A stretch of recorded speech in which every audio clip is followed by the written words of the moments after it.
Hello, everyone. Thanks for coming and watching this NYC GEG event. I'm happy to welcome three amazing assistive technology practitioners from across the country. It's a very exciting thing. We've got a really knowledgeable panel here with us today. So we've got Eric Kurtz, who's been a teacher for 23 years. He's got a lot of certifications under his belt. He's a Google certified trainer, a Google certified teacher. He's currently serving as the Technology Integration Specialist for the Stark Portage Area Computer Consortium and is a co-leader for the Ohio Google Educators Group. He oversees Google Apps for Education implementation, training, support, as well as online learning and other technology integration activities. Really excited to have Eric here with us today. I follow him a lot. He does a lot of cool stuff. We've got Mark Sarabian as well. He founded athelp.org. It's an assistive tech website, and just as cool, in my opinion, is he's got this associated free clinic for the New York City area, and he serves children and adults who have communication, vision, learning, and physical challenges. And he's provided consultation to school systems and agencies on assistive technology for the last 30 years. He's also an instructor on assistive tech at Pace University's Graduate School of Education. And from the West Coast, we've got Marvin Williams. He's an assistive technology coordinator at California State University in Fresno, and he's responsible for helping students learn more about assistive tech so that they can help themselves, so that they can make informed decisions as to what devices and what strategies, what tools would best suit their needs. He also has an assistive technology blog, the Assistive Technology Playground at atplayground.com, where he talks about all things assistive tech. So I really want to thank you guys for coming here and joining us today and sharing your expertise. It's a fantastic thing. What a diverse panel. We've got K-12 practitioners, we've got higher ed, we've got a consultant working from the outside in, all pretty amazing. And I just wanted to make a note. You know, I'm getting more and more into the maker movement and the maker mindset, and I think it seems to me that the assistive tech practitioners, you guys are like makers before making was cool, right? You guys were making stuff, you know, before, you know, finding solutions to challenges before those solutions were official and branded. And I feel like we're almost going full circle now with Google Apps and Google Chrome. Like, you've got this weird thing where now all of a sudden there's this platform, and solutions are being hobbled together once again. You guys are making solutions to solve diverse. I mean, there are official solutions too, but a lot of the solutions are free, and strategies are free, and so my hat's off to the assistive tech makers out there. So John, that's a really interesting cycle, actually, what you're talking about. When you think about how our field started with shareware and freeware and people just hacking at things and making things, and nothing was very robust. It was all pretty weak, but it was an attempt to make things accessible. And then as that stuff evolved, it turned into software, et cetera, et cetera. Then you looked at the app revolution and the little baby apps, and then they evolved into bigger ones and more powerful ones. And now, like you're saying, so we're in this cycle all over again where these apps, these Google apps and extensions and add-ons, are little pieces of shareware and freeware, and they're evolving into complex things. And then finally, like we'll talk about tonight, a lot of the big players have gotten on board. So it is interesting how that cycles through, like you're saying, though. Yeah. So, you know, considering all of that, I was wondering, you know, before we got the Hangout started, I was thinking about questions to ask you guys, and the influx of Google Apps recently. Some of us have been using apps for a little while, but now it's just exploding all over the place. Google Apps for Education. You're seeing it at K-12. You're seeing it at higher institutions of learning. Chromebooks are, you know, always in the top 10, you know, devices on Amazon. And how do these changes? How do you guys think these changes impact the students that you serve with learning challenges? And I'd like to start with Marvin. I'm really interested to hear how higher ed ecosystem is adapted? Because I'm a little familiar with the K-12. I want to see what's happening with higher ed. Well, with higher ed, it's interesting. We've got a lot of people. Most campuses will have learning management systems, so you might see like a Moodle, things like that. In K-12, well, higher ed, that's definitely the bread and butter. So the big one that we use here is called Blackboard, and we'll have a lot of professors posting their materials to Blackboard. So students will be taking those materials and interacting with them in different ways. We're not one of the big differences between K-12 and higher ed is that we're largely platform agnostic. So you're not necessarily going to have a whole bunch of students on an iPad. You're not going to have, the university doesn't necessarily go Google to where you're going to have Chromebooks everywhere. But we are we do use Google for Education, so each student gets your university email here is a Gmail account, and then you've got access to Google Drive and those things. So that being said, we've got a lot of students who will make use of Google Docs as their word processor, Google Sheets, slides for being able to make digital presentations.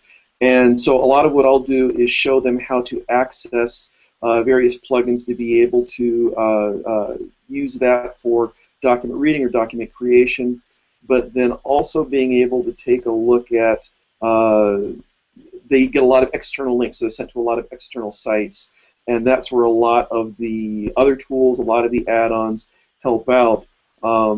It makes it for a very interesting ecosystem because a lot of times, well, you've basically got everything available. You've got some students who will say, well, I'll just pay for access to a premium tool. You've got other students who say, well, I need to be able to use a free tool, and a lot who just don't know that the tools exist. So it's very interesting, and you just kind of see everything. So you have to be prepared to see everything. Now, I'm wondering if that's all that different at the K-12. I mean, I know that a lot of districts are going, bring your own device, and I know NYC is beginning to loosen up its policy on cell phones and things like that, and in the classroom. I know that one tech teacher I know, Susan Edelheim, is she's actually a co-leader of the GAG.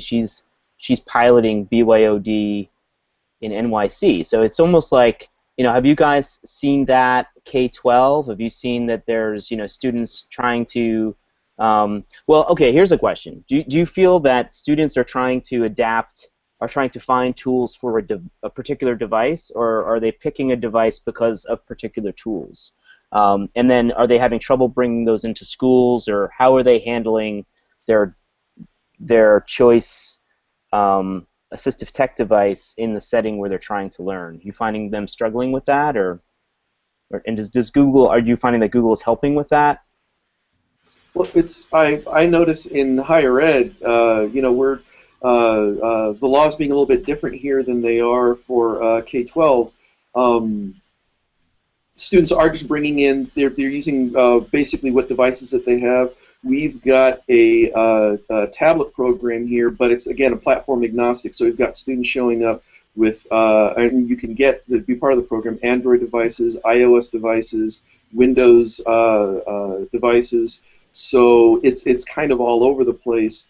Students who need specific assistive technology pieces, if they don't know what they're using, if they have something that they're coming in with it, then all that I look at doing is just making sure that they've got everything that they need in order to keep the cart still on the track. But if they don't know, then we go through and try to do an assessment and try to find out based on what their needs are, what they can use.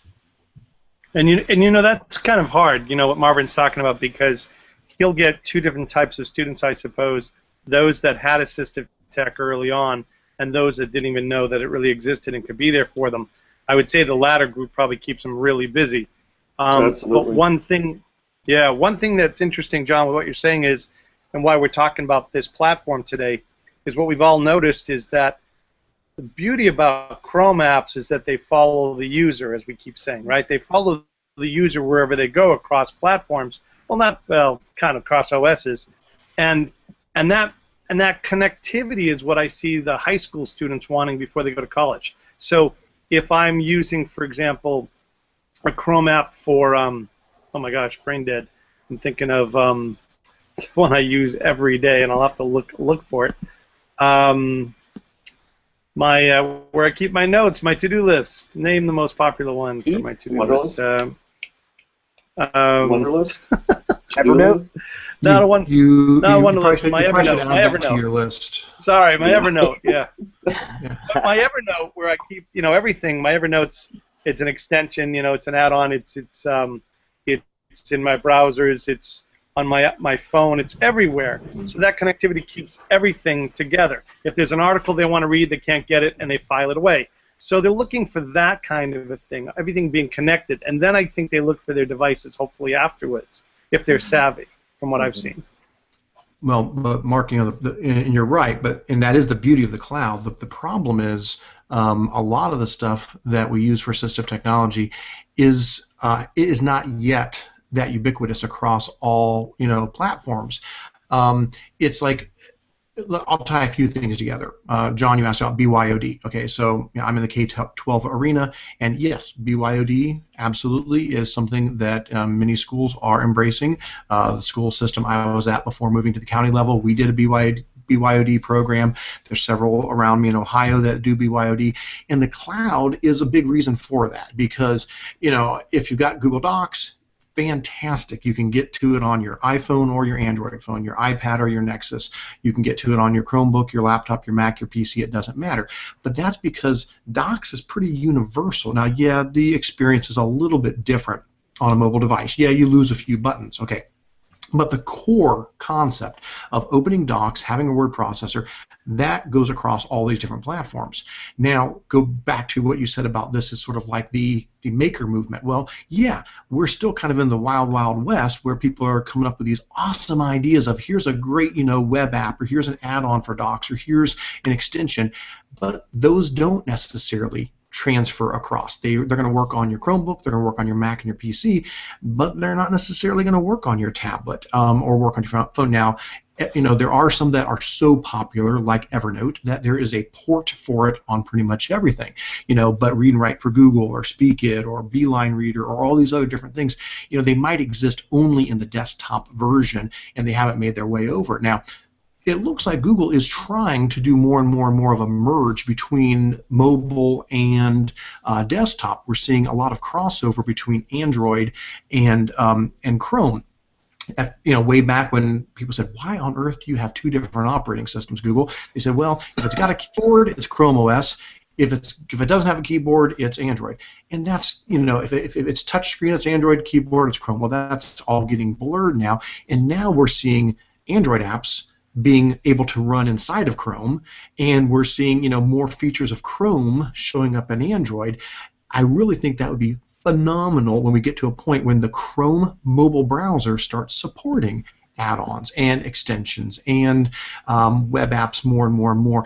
Then I think that's really where we need to be. So then it truly doesn't matter. I don't care what device you have. Be platform agnostic. Just get to the web. Use Chrome, and then you can get to all of this stuff. So we're not totally there yet because so much of this stuff is being homegrown by some well-meaning person who went out and created something and set it free into the wild for us. But at the same time, I don't want to sound negative here. Your first big question was, why is it good that so many schools are going Google? And I think the answer is because Google's open. It's not a closed system. It's not something like, okay, here is our Google Apps for Education. You will use Docs, and you will use Sheets, and you will use Slides, and you will stay in the silo. Yeah, Google realizes, hey, we can't do everything, so we let you do add-ons, and we let you do extensions, and we let you do web apps, and we let you do marketplace apps, and they're really open to it, and so much of it's free. I mean, it's just so many of these things are free. Google's ecosystem lends itself to people who are charitable and who are creating these things for free.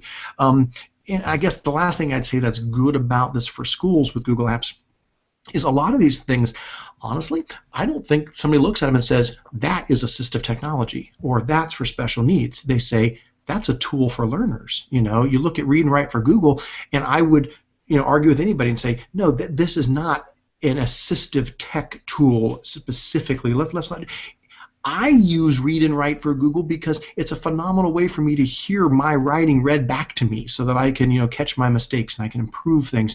And so these are tools that I think are helping all of us, because all learners have needs. We all have needs, and these tools, I think, are being embraced because they're on the devices, they're free, and they're available for anybody to use. Well, you bring up you made a nice segue for me, Chris. I appreciate that. Eric, I saw Derek's question about bandwidth, and I'm going to address that in a second. I think that's a really good question. But Eric, since you brought up Read and Write, now Read and Write has there's a free version and then there's the paid version. I was wondering if you guys could share some of your gems, and we could do sort of like a maybe we'll do like a carousel. Like, give us your favorite, and we'll just go down the line and see, what you're liking. It's hard. It's a hard question to answer because it sort of depends on the learner that you're addressing. But what are you really blown away with right now in terms of? Let's start with free apps. So free apps, even if it's like a built-in setting in the browser, or if it's an add-on or an extension. What are you liking? Mark, you want to start, and we'll just move down the line? Yeah, John, let me. I wanted to add something to what you and Eric are saying first, and I know Marvin will probably chime in on this, but the way we look at assistive tech, if you take the federal law and you look at assistive tech, it's supposed to be anything that improves, increases, or maintains a student with disabilities, skills and participation, etc.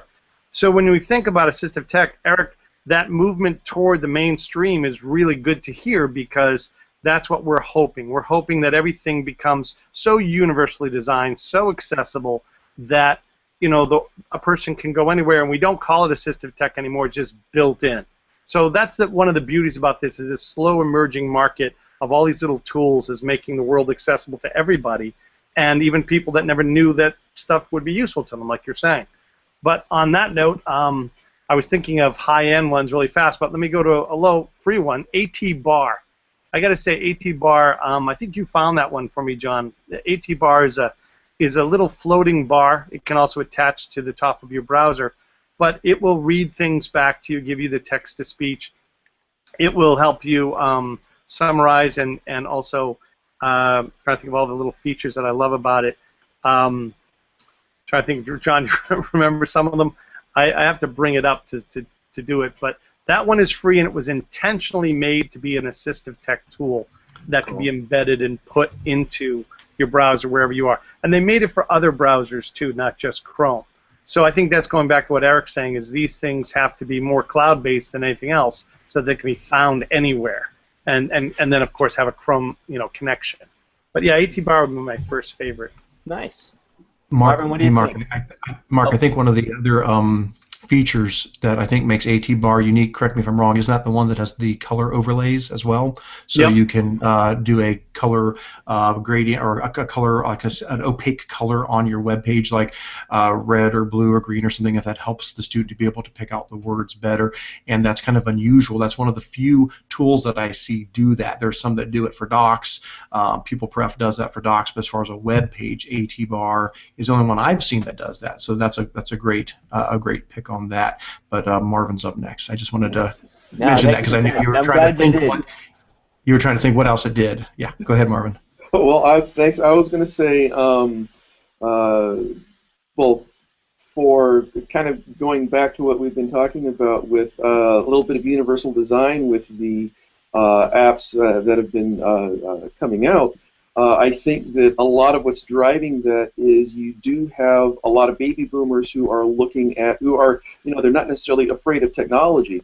So you have companies who are making their products much more accessible without necessarily saying these are assistive technology features. Also, the K-12 education market is huge, and everybody takes a look at what Apple has been able to do, even from back in the days of the Apple II, and everybody wants to be able to get into there, and so they realize that the best way to do that is to try to make a nice, high-quality, low-cost piece of equipment, which is very versatile. So I think that's what you're seeing with a lot of the Chromebooks that are developed. I mean, before you had schools that were looking at iPad initiatives, and so you're looking at easily $600 a shot there, but now I can come in with a Chromebook with $200 a shot. So easily, hands down, from the price standpoint, the Chromebook wins. And unfortunately, you still have a lot of areas where it's not spoken, but it's kind of understood that price is going to be driving a lot of that. But it's good to see the modifications. It's good to see companies making their stuff more accessible because, again, we do have that universal design does bring the byproduct of putting assistive technology in everybody's hands, even if they don't realize it. But as far as my free pick goes, this was kind of I was making up a list, and I hate making lists because you can't come up with a few.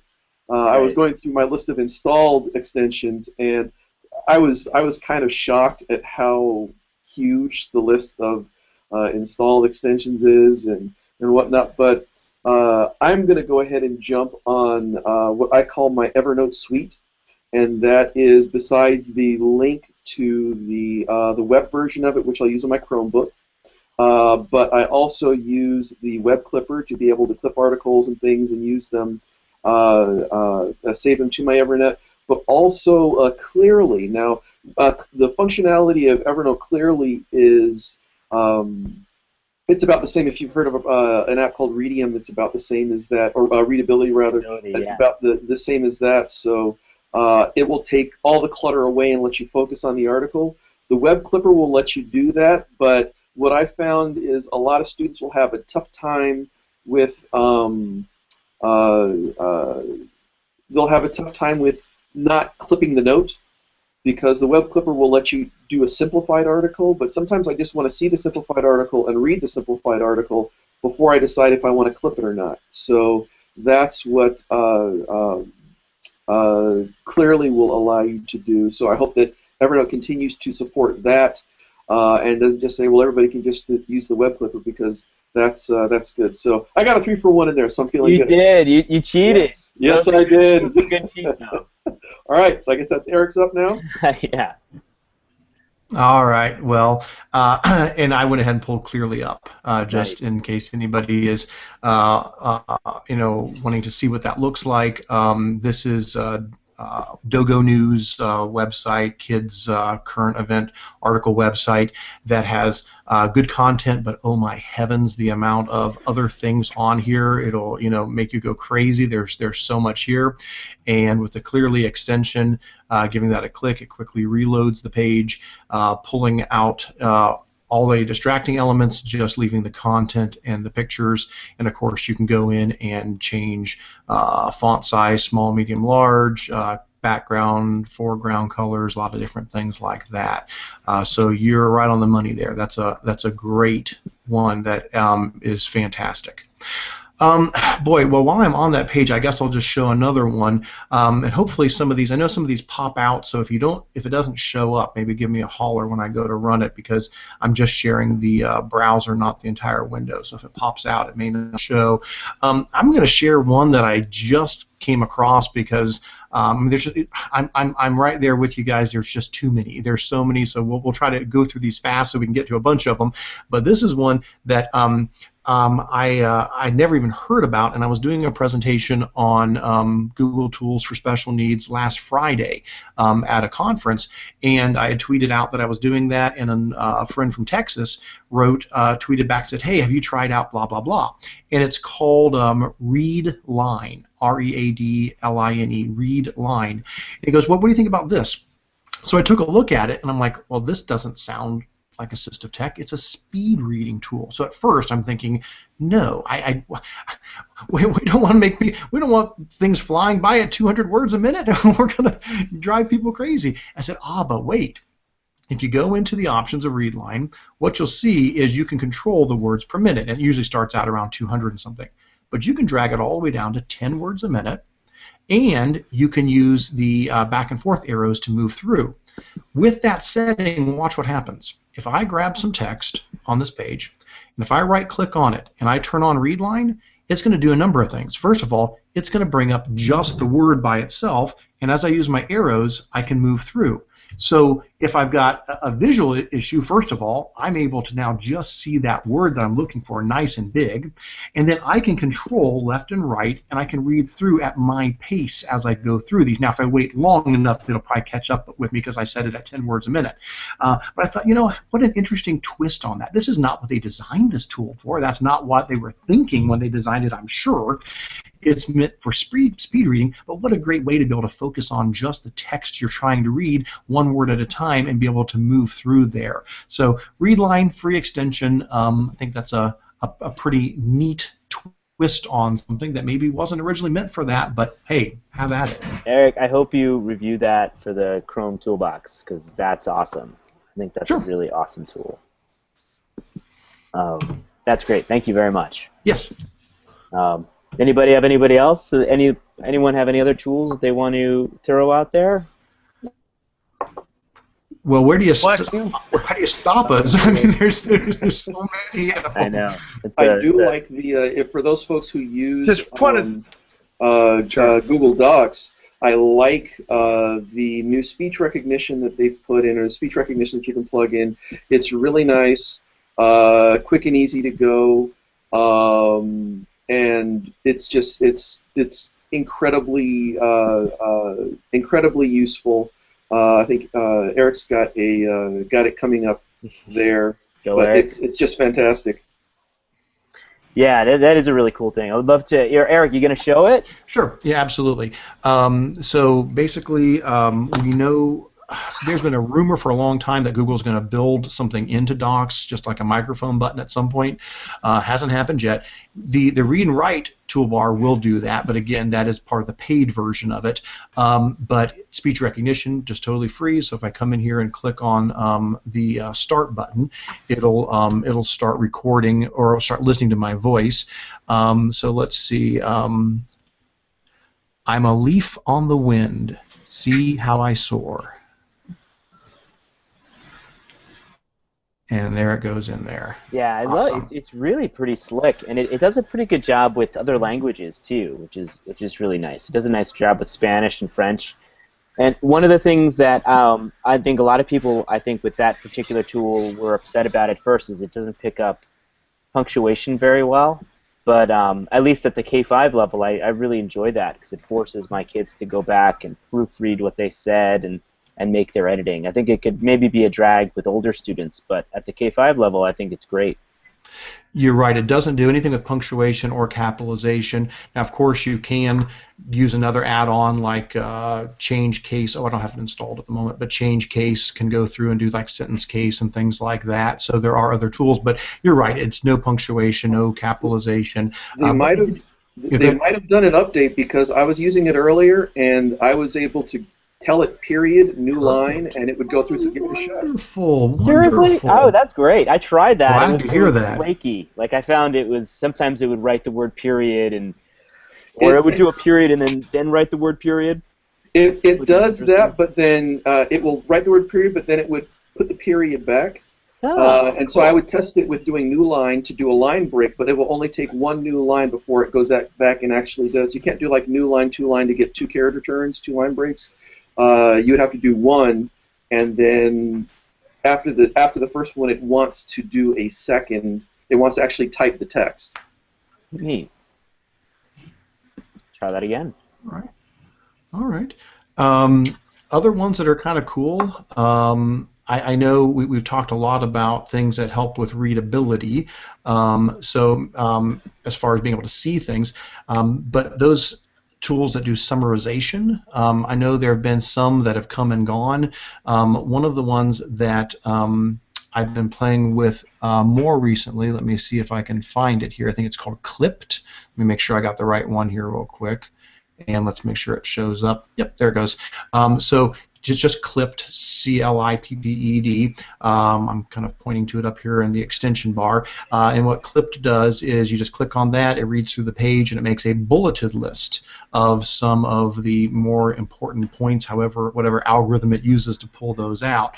But if a student just needs a quick summary of some of the key things before they then go in deeper. I know probably TLDR is the other really big one that we use a lot for that as well. It wasn't working for me the other day, though. I kept giving me errors. So, yeah, I don't know. Is TLDR on its way out? See, that's the thing. Well, I've noticed CruxLite was another one. There's a lot that have been, and then they go. At the moment, Clipped is working. So if you're looking for a summarization tool, at least it's something that's working. And then I don't know. Do you guys know Beeline Reader? Is that okay? Okay. I'm trying to think of ones that maybe don't show up a whole lot that are worth mentioning here. Do you guys do anything with? Have you done what? Picto for me? Have you done anything with that one? Does that one ring a bell for folks as well? That one, boy, I don't know if I've got it installed. Do I have it installed on this one? Let me see. Let me see if I have it for you. It's yeah, there it is. Picto for me is a web app, and what it does is it allows you to create. What's the right word for the? I don't always know the right word for what these are, but it's basically where you can put those pictures that you used to be able to get those boards. What are those picture libraries? Yeah, those are PCS symbols. Well, I don't. They're probably not the official PCS symbols because those cost a lot of money. It's like a Chrome version of BoardMaker. That's exactly. Yeah, board makers one everybody loves. So this basically, you're right. It's like a Chrome version of BoardMaker, and it's free. And so you can create as many boards as you want. And then when you create a board, you can go in and search for, where I'll put like toothbrush or something like that, and it'll find pictures that match that. And then you go ahead and click on the picture, and it's going to add that in to the board, and you can build your board from all of this open source pictures. And then you can also go into those, and it'll actually speak that word, or you can put in your own description. So sure, you could use this if you wanted to, just to print these out, but you could let them be an interactive one, so that the student could have this up, and they can just, when they go to, this is edit view, but if I go to play view, they could just touch that, actually speak that word or whatever phrase you've attached to that, and you can make a board link to other boards, so you could have one master board that branches out into the different things that they might need to use when they need to communicate by touching on these. That's another great one. Oh my gosh, there's just so many of them. Build on that, Eric. Let me build on that, Eric. The beautiful thing about that is that it can also scan, which is unbelievable that they even made it scanning. But when you go back to what Eric was saying, is that all these people are hacking and making things to show that they can make them. So many of them are free. And there's such beauty in this, but there's so much anxiety for us in the AT field. Because if somebody gets really addicted to something like, TLDR, and then it's gone, I mean, Simple Highlighter is another one that's beautiful. Right-click and have things read to you, highlight right in the HTML page, etc. It's really a wonderful app, but they're not updating it anymore. The CruxLite, Eric, they actually said that they got hired by Intel or somebody to make something better, so they'll be back. But right now, I think they're trying to make it at a higher level. So the beauty of this field, we keep saying, is that people are being creative and making things. And when John and I went to, fill out his database, we tried to think about how are we going to do it, and we typed in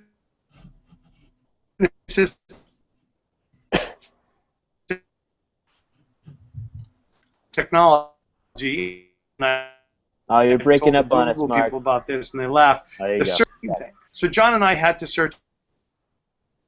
Let's see if this helps. Let me see if I can see. We had to. Is that better? Sorry, guys. Yeah, that's better. Much better. We had to do a search on productivity and all these other areas to see if we could find apps and extensions that serve purposes. So, Assistive is an app for autism. It's such a silly phrase, or an app for learning disabilities. There's an app for specific purpose that a student needs done, to keep them connected and participating in their environment. So John and I made a list, and we went searching through, the store for those things. And so a lot of things like, as Marvin's saying, when we look at, wait, what was it we were talking about? I can never remember the name of the stupid app that we're using, Marvin. What was well, Clearly, and all Evernote. Evernote, yeah.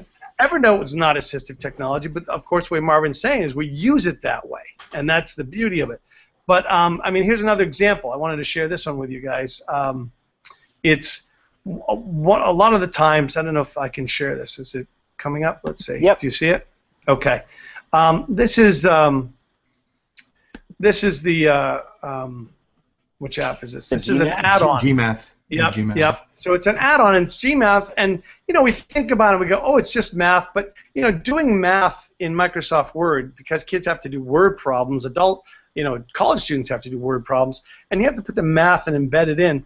It's kind of hard to do. We had math type, and we had some of the add-ons in Microsoft Word, but to be able to do your math when you're severely dysgraphic, you have handwriting problems, or you have physical disabilities in some way, math is something we dismiss a lot. But now with an add-on like this, somebody can do math right in. They can even speak it if they know how to speak math. I don't, but they could speak the math right in. So once again, it's not always assistive tech we're looking for. I want to say to the audience, it's what's the disconnect between the person and the environment. If you can figure out what that disconnect is, you can find your app. Don't think AT. Think what's the problem, what's the tool. And that's why Eric said he's not an AT person, but he is. So. Well, I think what's real important about what Mark just said was that too many people want to start with an app. They want to start with trying to find a way to fit an app to a student instead of trying to figure out what's going on with the student first. Where's the difficulty? Where is the individual having a tough time? And I think that when you start out trying to, the old saying, to a person with a hammer, everything is a nail. When you have somebody who's trying to make a student use a particular system or a particular device or what have you, you're going to run into problems, because then you're constantly trying to tweak something which maybe isn't the right fit. But if you have a good understanding of what is going on with the individual, then that allows you to make the best inroads in order to find what technology is going to work for the student. I'm a big proponent of Dr. Joy Zabala's SET framework, SETT, as a great framework, a great structure for being able to look at assistive technology for users. There's no IEP process. For anybody who didn't realize, there's no IEP process for college. Surprise! But I still use it for conducting my own evaluations with students, because it does allow me to gather all the information which is necessary. So once I start to look at that, I start to take a look at everything that's going on, then I can say, okay, I have a student here who's going to need text-to-speech, but they're going to need dual highlighting. So they're going to need highlighting of a sentence and highlighting of a word. Maybe what they need is to be able to isolate a complete line of text. They don't want speech output. They want to be able to isolate text.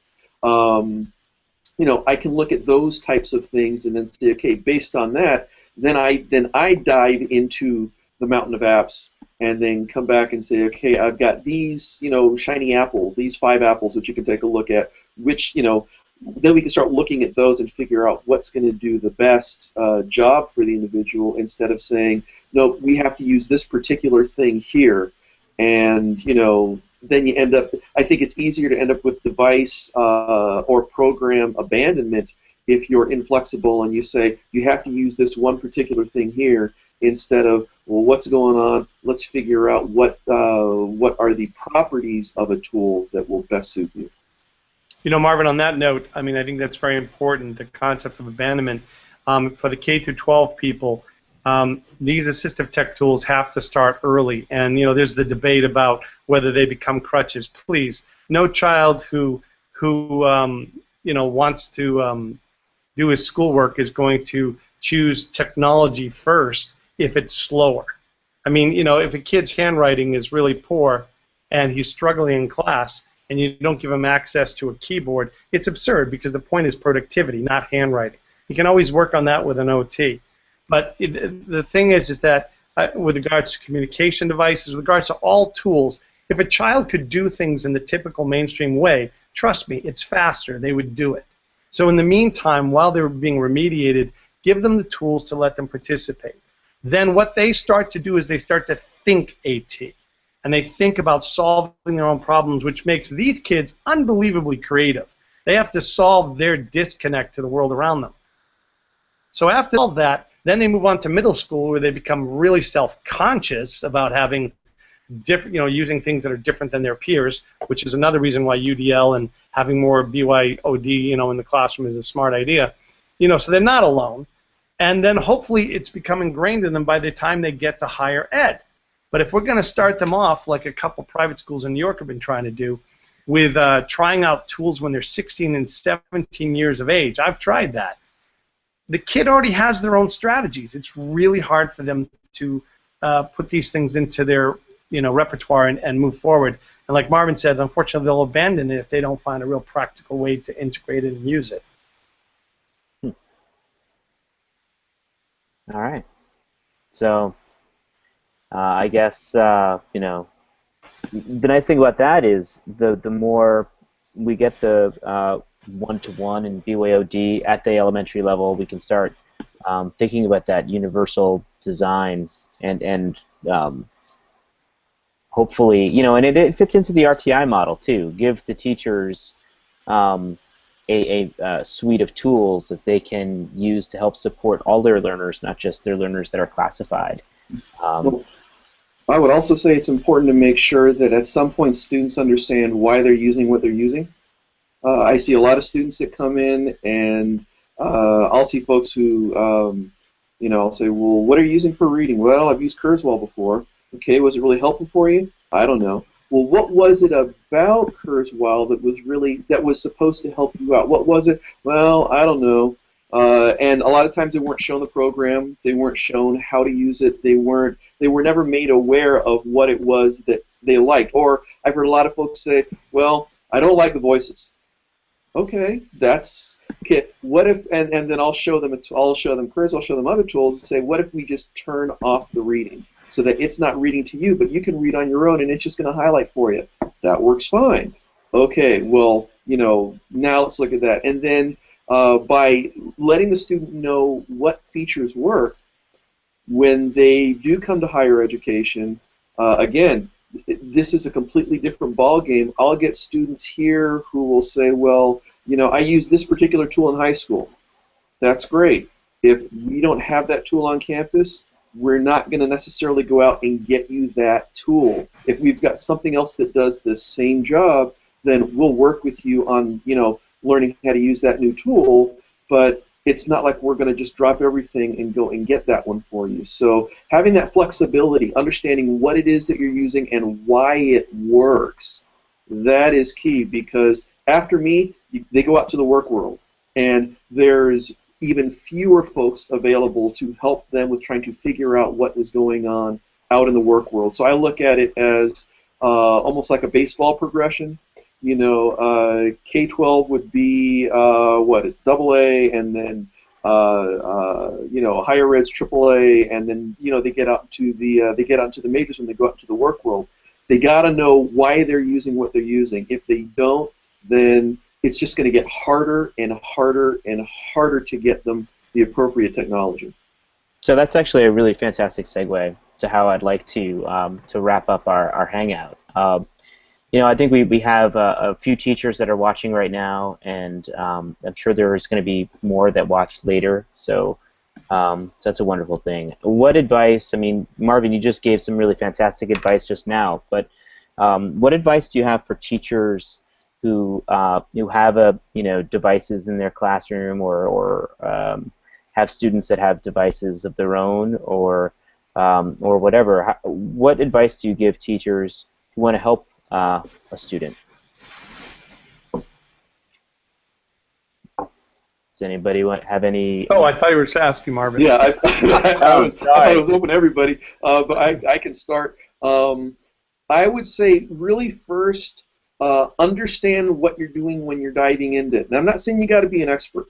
I'm not saying you have to be an expert, but understand that if you're creating materials for your students and you're using a tool like Microsoft Word or you're using a tool like Google Docs or what have you, understand that you're creating digital text. There's no need to print and scan anything.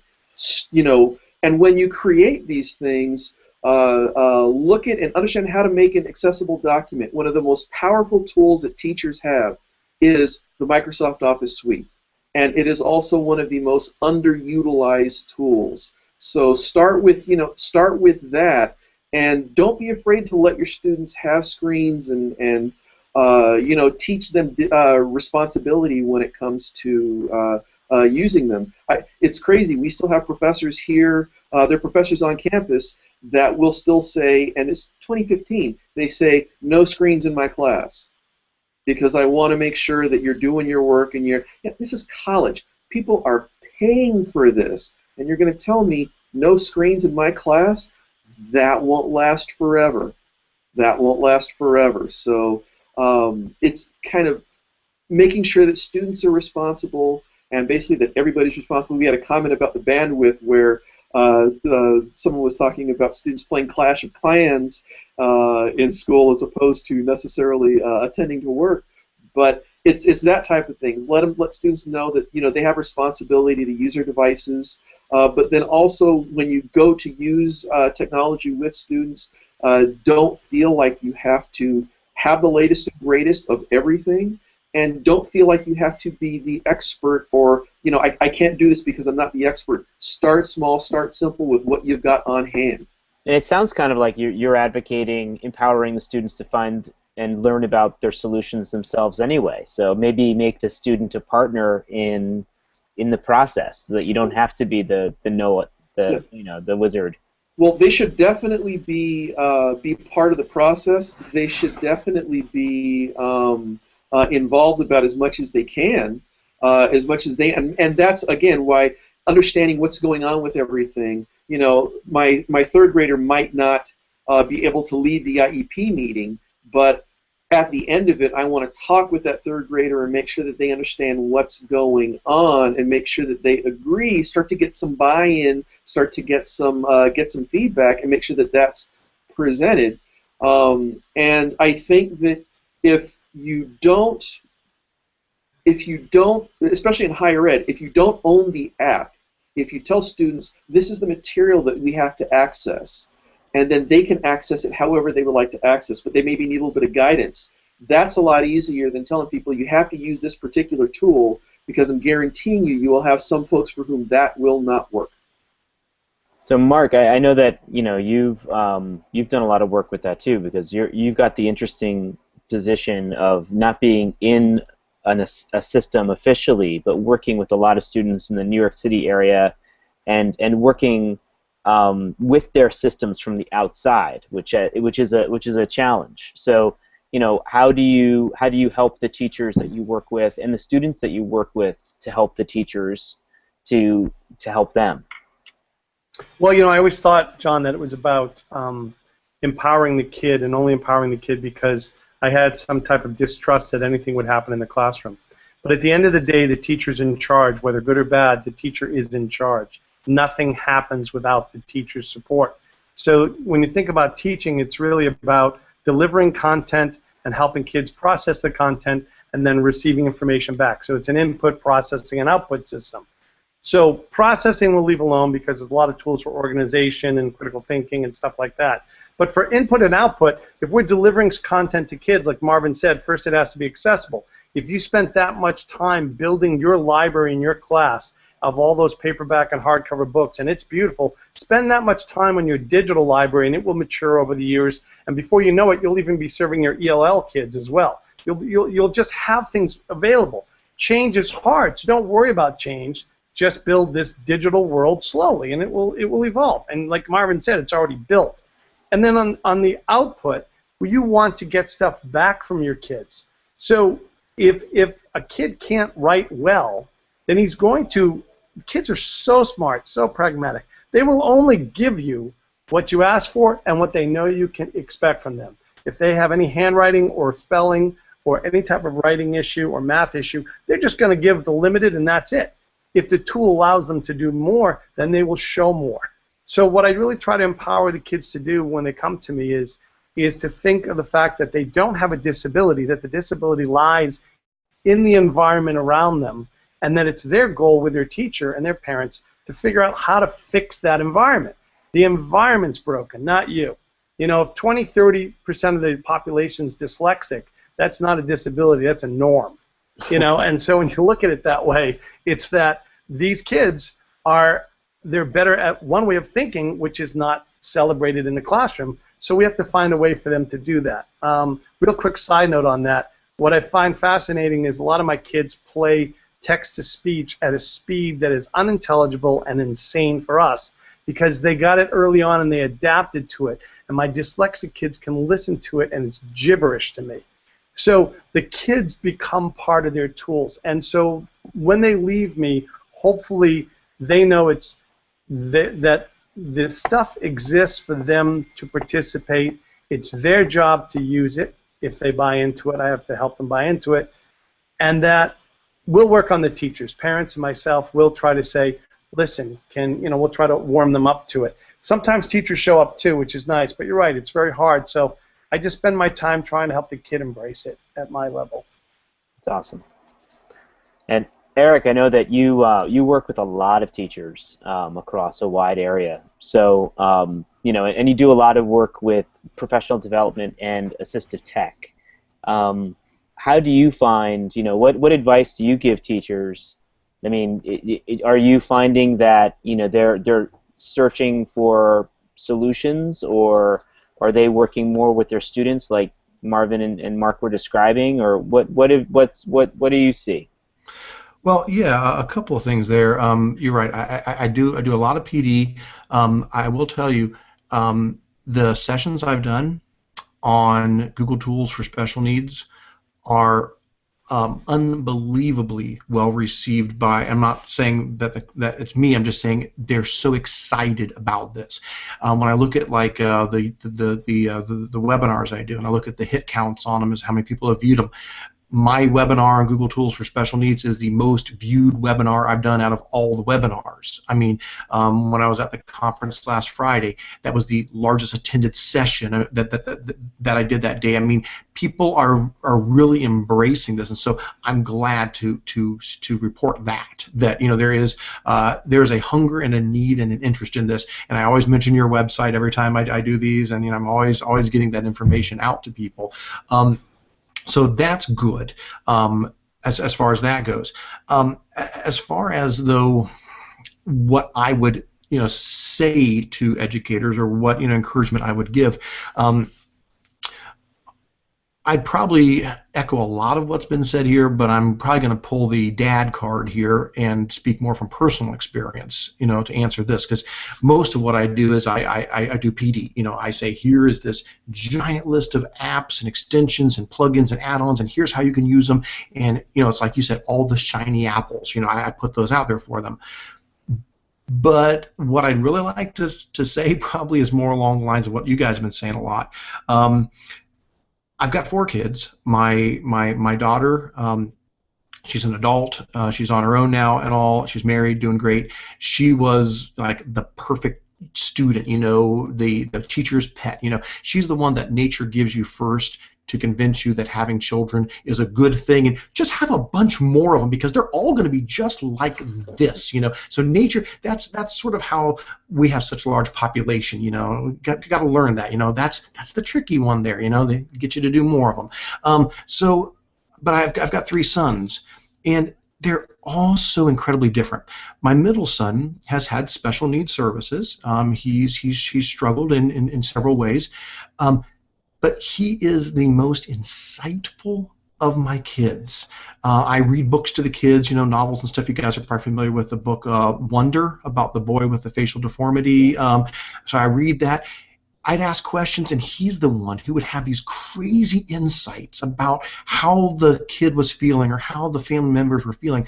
And here's what this all does to me. I was a teacher, okay? I taught for 7 years.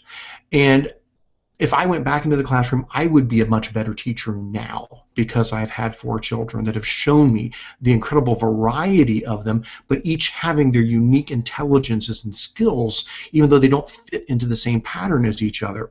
So I guess here's the idea I would say to the teachers is look at the goal, not at the route. Okay, look at where you're trying to get to, and don't worry about how they get to it. Okay, let them have latitude. Let them have a variety of tools and a variety of ways to get to the goal of showing the learning. I would say your job is, yeah, it is sort of, but your job's not just to measure the intelligence and skills of your students, because if that's what you think it is, then you're just going to stand there and say, okay, show me what you can do, I'm going to measure it. No, no, your job is to find the intelligence and the skills in the students and help bring that out, because it's there. And I get sad and I worry when my middle son gets, grades on things, and I go, he knows this stuff. You're not asking the right questions. You're not finding the way for him to express himself, because I've had this conversation with him and he knows this stuff in a level that is really impressive to me. So I guess that's the idea, is believe in the innate skill, intelligence, and ability in every person, and use whatever method you've got. Technology, sure, but you don't just stop it. Use everything you have to help find that and bring that out. So that's it. I can't ask for a more awesome hangout on assistive technology. And it's pretty cool, because it's what, at the end of the day, it's not about the tool. This is I keep. We have to stop the hangout now, because I don't think it can get any better. It's all downhill from here, guys. So fantastic. Thank you so much for joining us and sharing your insights and your perspectives. And do this again in the future. Maybe we can get some other folks in there and in the mix. Again, thank you very much for sharing what you know and what you're passionate about. Thank you very much for having us. Thanks, John. Absolutely. It was a pleasure. Thanks, Great. Good night, everybody. Take care, guys. See ya.